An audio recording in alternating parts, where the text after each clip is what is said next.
اعوذ باللہ من الشیطان الرجیم بسم اللہ الرحمن الرحیم۔ سورۃ المطففین، یہ اصل میں 4 سورتوں کا ایک گروپ ہے، ان کے مضامین میں بڑی گہری مناسبت ہے۔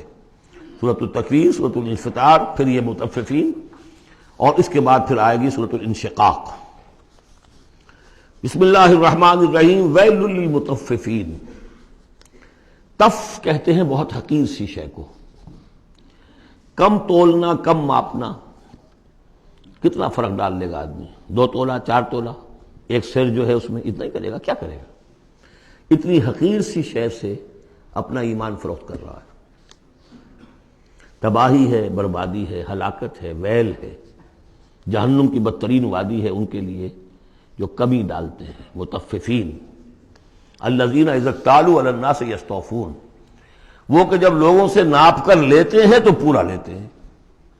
وَإِذَا كَالُوهُمْ، اور جب ناپ کر انہیں دیتے ہیں، اور وزنوہم، یا وزن کر کے انہیں دیتے ہیں، یخسرون، تو کمی کر دیتے ہیں۔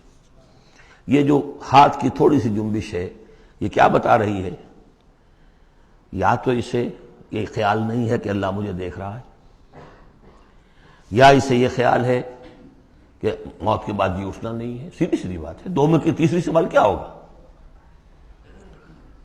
یہ چھوٹی سی چیز ہے، تل کی اوٹ میں پہاڑ، یہ ہاتھ کی یہ حرکت بتا رہی ہے۔ الا یظن اولئک انہم مبعوثون، کیا ان کا یہ گمان نہیں ہے کہ انہیں دوبارہ اٹھایا جائے گا؟ یہ کیسے ہاتھ کی جنبش ہو رہی ہے؟ انہیں بعد سے بعد الموت پر ایمان نہیں ہے۔ لیوم عظیم، ایک بڑے دن کے لیے انہیں اٹھایا جائے گا۔ یوم یقوم الناس لرب العالمین، جس دن کے لوگ کھڑے ہوں گے تمام جہانوں کے رب کے سامنے۔ کلا ان کتاب الفجار لفی سجین، کوئی نہیں، فاجروں، فاسقوں، گناہگاروں کی کتاب یا اعمال نامہ سجین میں ہوگا۔ عام طور پر سب نے یہی بات سمجھی ہے، اعمال نامہ، کافروں کا اعمال نامہ سجین میں، اہل ایمان کا اعمال نامہ علیین میں۔ بہرحال میں اس معاملے میں نے جرأت کی ہے، جسارت کی ہے، یہ میرے سمجھ میں نہیں آیا کہ اعمال نامے کے اعتبار سے یہ فرق نہیں ہے، تو نتیجہ جو سامنے آیا وہ یہ ہے۔ اصل میں جو روح اللہ تعالیٰ نے ہمیں دی ہے، ہمارے اعمال کے پر اثرات مترتب ہو رہے ہیں۔ وہی روح ہے، اس کے اوپر وہ سارے اثرات ہیں کہ جیسے ٹیپ کے اس فیتے کے اوپر میری ساری تقریر جو ہے وہ نقش ہو رہی ہے۔ یہ روحیں جب جائیں گی تو وہ اعمال لے کر جائیں گی اپنے ساتھ، لیکن ظاہر بات ہے کہ پھر ان اعمال کی وجہ سے ان کا معاملہ یہ ہو جائے گا کہ ان پر جو مرتسم ہو چکے ہیں اثرات، ان کے حوالے سے ان میں زمین و آسمان کا فرق ہو جائے گا۔ روح انسانی پر ثبت شدہ اثرات عمل میرے نزدیک یہاں کتاب سے تعبیر کیا گیا ہے۔ کلا ان کتاب الفجار لفی سجین، ان کی جو ارواح کے ساتھ وہ جانیں ہوگی جس کے اندر کہ وہ ان کے اعمال کے اثرات آ گئے ہیں، وہ سجین میں ہوں گے۔ سجن کہتے ہیں جیل خانہ، تو یوں سمجھیے کہ ایک محافظ خانہ ہوتا ہے ڈپٹی کمشنر کے دفتر میں، جہاں بڑے پرانی فائلیں جمع ہوتی ہیں، تو سجین وہ بھی محافظ خانہ جیل کی طرح ہوتا ہے، اس میں بھی سلاخیں لگی ہوتی ہیں۔ وما ادراک ما سجین، اور کیا تم نے سمجھا سجین کیا ہے؟ کتاب مرقوم، لکھا ہوا ہے، ایک کتاب ہے لکھی ہوئی، یعنی اصل میں وہ پوری جان اور وہ روح جو ہے جس کا کہ ایک مشترک ملغوبہ لے کر فرشتہ جا رہا ہے، اسی میں ان کے تمام اعمال کے اثرات ثبت ہیں۔ کتاب مرقوم، ویل یومئذ للمکذبین، تباہی اور ہلاکی اور بربادی ہے اس دن جھٹلانے والوں کے لیے۔ الذین یکذبون بیوم الدین، جو جھٹلا رہے ہیں جزا و سزا کے دن کو۔ وما یکذب بہ الا کل معتد اثیم، اور نہیں جھٹلاتا اس دن کو مگر وہی کہ جو معتد ہے، حد سے تجاوز کرنے والا اور گناہ گار ہے۔ وہ فیس نہیں کرنا چاہتا، وہ جو میں نے مثال آپ کو دی ہے بہترین، کہ کبوتر جو ہے بلی کو دیکھنا نہیں چاہتا۔ اب بلی کو وہ غائب تو نہیں کر سکتا، بھگا نہیں سکتا، اپنی آنکھیں تو بند کر سکتا ہے نا، وہ آنکھیں بند کر لے، اس سے یہ کہ بلی غائب تو نہیں ہو جائے گی۔ اسی طرح یہ اصل میں جو اپنے گناہ ہیں، اپنی جو حرام خوریاں ہیں، اب چونکہ فیس نہیں کرنا چاہتے قیامت کے دن کو، اس لیے اس کا انکار کر دیتے ہیں۔ اذا تتلی علیہ آیاتنا قال اساطیر الاولین، اور جب ان کو پڑھ کر سنائی جاتی ہیں ہماری آیات تو کہتے ہیں یہ تو پچھلوں کی نقلیں ہیں، وہی باتیں چلی آ رہی ہیں۔ کلا بل ران علی قلوبہم ما کانوا یکسبون، نہیں، اس کے برعکس صورت یہ ہو چکی ہے کہ انہوں نے جو کچھ اب تک کمائی کی ہے، جو کرتوت کمائے ہیں، اس کی وجہ سے ان کے دلوں پر زنگ لگ گیا ہے۔ دل پر زنگ آ گیا ہے، اب قرآن کا آئینہ سامنے آیا، کیسے جگمگائے؟ شیشہ جو ہے وہ تو زنگ آیا ہوا ہے، اس کے اندر تو چمک ہے ہی نہیں۔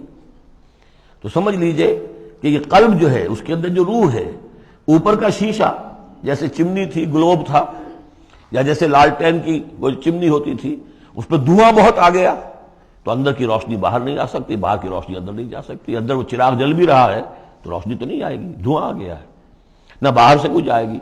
تو روح جو ہے وہ اندر ہے، لیکن اوپر زنگ لگ گیا ہے، قلب کے اوپر وہ زنگ لگ گیا ہے۔ کلا بل ران علی قلوبہم، اسی کو ایک حدیث میں حضور نے فرمایا ان هذه القلوب لتصدع، ان دلوں کے اوپر زنگ آ جایا کرتا ہے، کما یصدع الحدید اذا اصابہ الماء، جیسے کہ لوہے پر زنگ آ جاتا ہے اگر پانی پڑتا رہے اس پر۔ تو صحابہ نے پوچھا فما جلاؤھا یا رسول اللہ، تو اللہ کے رسول ہم ہماری تلواروں کو اگر زنگ لگ جاتا ہم شکل کرتے ہیں، پالش کرتے ہیں، پھر جگمگا اٹھتی ہے، تو اس کی بھی کوئی جلا ہے کہ نہیں؟ فرمایا ہاں ہے، کثرت ذکر الموت و تلاوت القرآن، دو چیزوں کی کثرت کرو، یاد رکھو مرنا ہے، یہاں رہنا نہیں ہے، جانا ہے، اور نمبر دو کثرت کے ساتھ قرآن پڑھو، یہ قرآن یاد کراتا رہے گا، تذکرہ ہے، یاد دہانی ہے، تذکرہ ہے، یاد دہانی۔ کلا بل ران علی قلوبہم ما کانوا یکسبون کلا انہم عن ربہم یومئذ لمحجوبون، کوئی نہیں، یہ وہ لوگ ہیں کہ جو اس دن اپنے رب سے اوٹ میں رکھے جائیں گے۔ قیامت کے دن ان لوگوں کو نصیب نہیں ہوگا دیدار اللہ تعالیٰ کا۔ یہاں سے ثابت ہو رہا ہے کہ سورہ قیامہ میں جو کہا گیا ہے کہ وہ جو نیکوکار ہوں گے، وجوہ یومئذ ناظرۃ الی ربہا ناظرہ، اہل ایمان کو عین میدان حشر میں بھی دیدار الہی کی، یا اللہ کی کسی خاص شان کی کوئی ایسا مشاہدہ کرا دیا جائے گا جس سے کہ قیامت کے جو بڑے ہی سخت شدید جو مراحل ہیں ان کے لیے آسان ہو جائے۔ میرے نزدیک جو بھی ہمارے عام مفسرین کی رائے ہے وہی میرے نزدیک درست ہے کہ اہل ایمان کے لیے میدان حشر میں بھی اللہ تعالیٰ کا دیدار ہے، لیکن یہ لوگ جو ہے اسی وقت جب یہ بھی کھڑے ہوں گے یہ نہیں دیکھ سکیں گے۔ جیسے نقشہ آیا تھا سورہ نون میں، جب پنڈلی کھولی جائے گی وَيُدْعَوْنَ إِلَى السُّجُودِ فَلَا يَسْتَطِيعُونَ، جو اہل ایمان ہوں گے وہ فوراً سجدے میں گریں گے، جو پہلے سے سجدے کرتے تھے، عادی تھے، اور وہ لوگ جو ان کی کمریں تختہ ہو کر رہ جائیں گی وہ اگر چاہیں گے بھی سجدہ کرنا سجدہ نہیں کر سکیں گے۔ کلا انہم عن ربہم یومئذ لمحجوبون ثم انہم لصالو الجحیم، پھر انہیں جھونک دیا جائے گا دوزخ میں۔